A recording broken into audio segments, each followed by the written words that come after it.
So today I'm going to talk about birth trauma and how it affects motherhood. So first off, what is birth trauma? Birth trauma is also known as postnatal post-traumatic stress disorder, but it's really just a form of distress or anxiety that the birthing person experiences during or after birth. 1 in 3 women who give birth may experience birth trauma.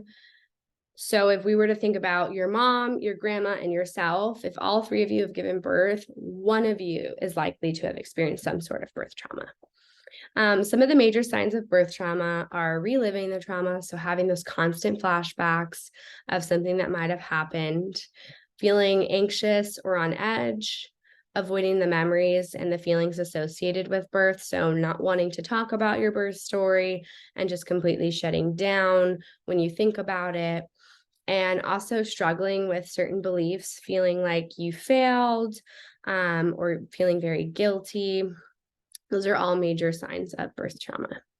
So, what are the main causes of birth trauma? Life or death emergencies that arise, feeling unheard or silenced during childbirth, a lack of informed consent and collaboration for decision making, feeling alone, isolated or unsupported, and then the childbirth plan not going as expected.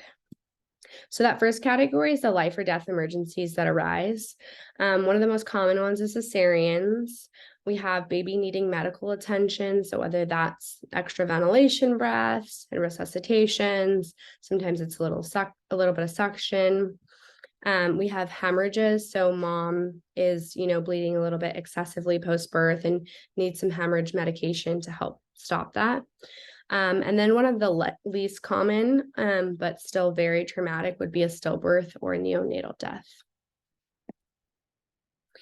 The second reason for sometimes birth trauma is feeling unheard or silenced. So sometimes providers will disregard what women think and what they want. So if a woman says, I'd really like to do this unmedicated, or I don't want X, Y, and Z, and the provider just completely disregards that, because they have their own idea of what a woman should do, can leave a woman feeling very silenced and shut down. And sometimes providers just talk over women and don't even give them the opportunity to talk and hear them out. So the third one would be a lack of informed consent and collaboration for decision making.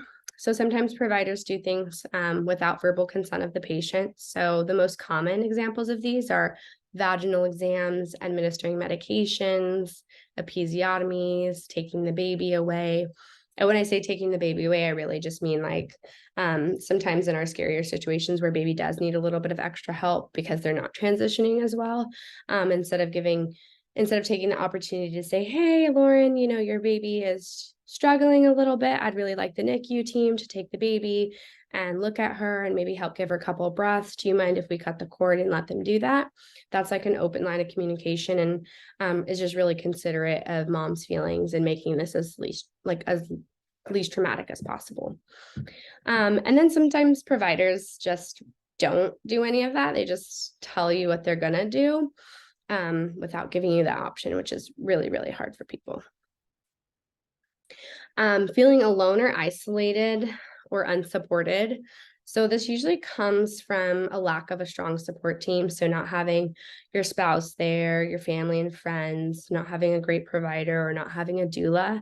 This was probably more common during COVID, where sometimes we didn't even have spouses in the room, and women were birthing alone. Even now, I think it's limited to 2 to 3 people, including a doula. So it's not like you could be surrounded by all of the women in your life like maybe you had anticipated or wanted. And sometimes that's really hard for people. And then another example would be providers leaving patients alone without clear guidance of what they can do to kind of help progress their labor. And they just feel like, oh, they just came in and gave me worse news and then left me, or didn't really help me in any way. The fifth one would be the childbirth plan not going as expected. And usually this arises from unwanted interventions, which would be inductions, medications, a vacuum to assist with the vaginal birth, and then cesareans.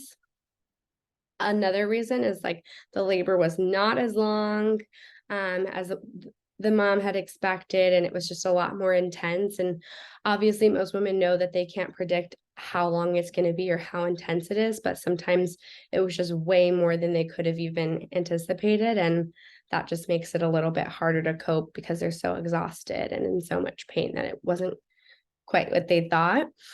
And then a lot of women want to have unmedicated births. And sometimes when we do have those longer labors or the pain has become so intense, they shift gears and decide to opt in for an epidural or other pain management, and then become a little bit upset with themselves for changing and making that decision.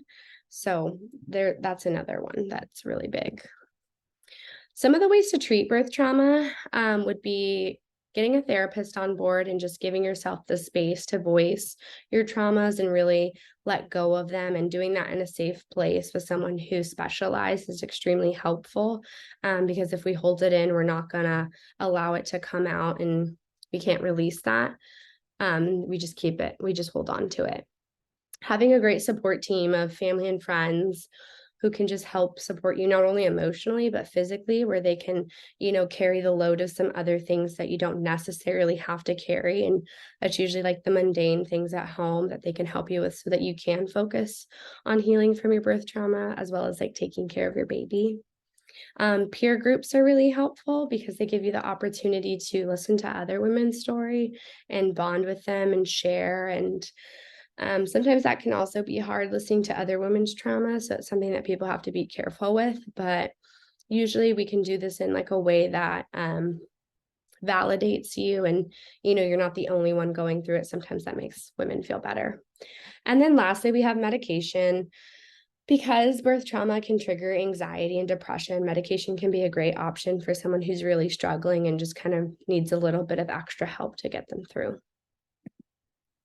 So the effects birth trauma can have on motherhood, there are a lot of effects, but one of the major ones in the early stage of postpartum would be the breastfeeding journey. So the more cortisol we release, the less oxytocin we're releasing, which means we're not getting as much milk flow because of that cortisol. So we want, obviously, mom to have a successful breastfeeding journey. So we want to make sure that she's not as stressed, and her mind isn't as bogged down with everything, so she can focus on just feeding her baby and staying nice and relaxed and getting that milk flow. We also have sometimes mom feels like she's not capable of taking care of her baby because of the outcome of her birth. We have the increased risk of developing anxiety and depression for both mom and baby. Baby feeds off of mom's energy, and if mom's depressed, baby sometimes will pick up on that, and they too tend to feel anxious and all of those things. It can impact a woman's decision to have more children. That birth might have been too traumatic for her to want to have more. So that's a huge one. And it can impact the relationships around the birthing person, whether that's with the spouse or her other children. It can directly interfere with those relationships because they're just so heavy in their trauma. So one of the best ways to avoid birth trauma would be to first process any past birth trauma before you go into your next one. You want to pick providers who are supportive of your birth plan and your decisions. And that also means like picking a great birth location that's going to align with everything that you want. Childbirth education is also a really great tool to use, because it's where you get educated on what your options are, interventions, how to advocate for yourself, and overall how to create the birth that you envision.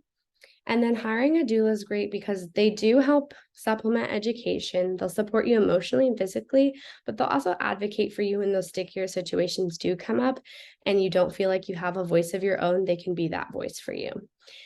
And then overall, just making sure that you have a really strong support team and your spouse and your friends and family, even if it's like for like post-birth or before birth, just creating that environment where everyone understands what you want and is on the same page with you.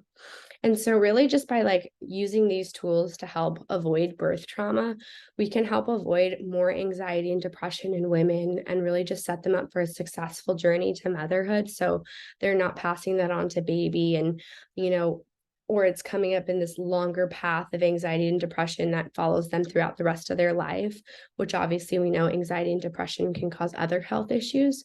So we don't want this birth trauma to be the cascade of other health issues further down the line for women.